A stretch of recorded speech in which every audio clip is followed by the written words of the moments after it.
बघू शकता माझ्या मागे ठाणे महापालिकेने छुप्या पद्धतीने डंपिंग ग्राउंड चालू केलेला आहे.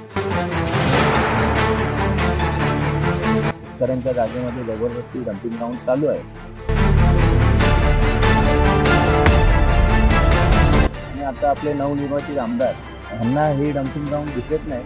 कारण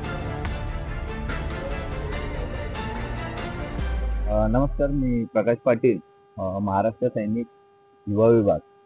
आज तुम्ही बघू शकता माझ्या मागे ठाणे महापालिकेने छुप्या पद्धतीने डंपिंग ग्राउंड चालू केलेलं आहे. तर त्या डंपिंग ग्राउंडच्या विरोधात आम्ही आता 1-2 दिवसापूर्वी कलेक्टरांना पत्र दिलेलं आहे की शेतकऱ्यांच्या जागेमध्ये जबरदस्ती डंपिंग ग्राउंड चालू आहे.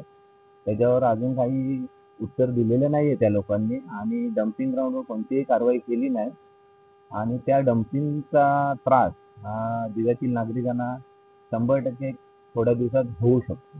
ते जे आहेत त्यांना मी या प्रश्नासाठी पर्सनल भेटलो होतो.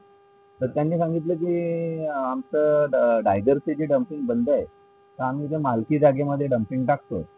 पण ही मालकी जागा आमच्या इथल्या स्थानिक भूमिपुत्रांची आणि शेतकऱ्यांच्या नावे असले त्यांची कोणतीही एनओसी न घेता हे जबरदस्तीने इथे डंपिंग ग्राउंड करतायत.